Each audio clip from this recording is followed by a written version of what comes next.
সকাল 5:30 আমি রেডি, 6টার সময় ট্রেন ধরবো। পৌঁছে গেছি ক্যানিং সকাল 9:30টার মধ্যে। এই হচ্ছে ক্যানিং স্টেশন। ক্যানিং থেকে সুন্দরবন মানে যেই লঞ্চে করে যাব আর কি, ওটা অনেকটা টাইম লাগে, তাই রাস্তার কিছু ভিডিও করে নিলাম।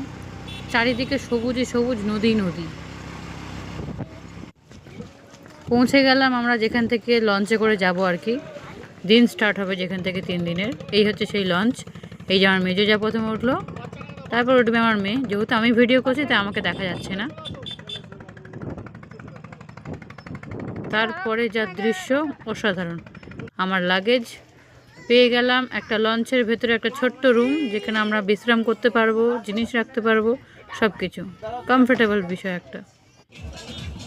সকাল সকাল চলে আসলো হাতে খাবার লঞ্চে উঠেই, আলুর দম, লুচি, মিষ্টি।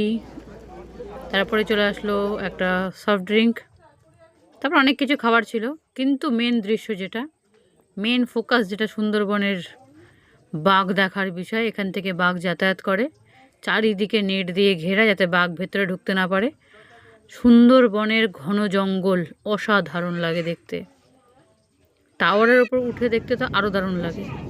তারপর লঞ্চে বসে সারা দিন জলের মধ্যে আর জঙ্গল দেখো, ঠান্ডা হাওয়া খাও আর চারিদিকে জঙ্গল দেখো। অসাধারণ মনোরম দৃশ্য। এখানে তো হাওয়ার আওয়াজ পর্যন্ত পাওয়া যায়, বন বন করে আওয়াজ। তারপর ওখানে টাওয়ারে উঠে দেখে ফেললাম সুন্দরবনের হরিণ।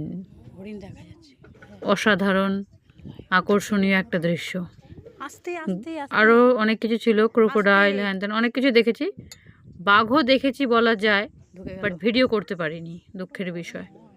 মানে যতক্ষণে ভিডিও বের করবো ততক্ষণে বাঘ চলে গেছিলো। তারপরে তো সুন্দরবনের অসাধারণ খাওয়া দাওয়া, কোনো তুলনাই হবে না। কাঁকড়া ট্রাই করছিলাম, জীবনে ফার্স্ট টাইম, তাই এটা ভিডিও করেছিলাম। এমনি তো অনেক খাওয়া দাওয়া আছে সুন্দরবনের, বাট সেগুলো ভিডিও করতে পারিনি।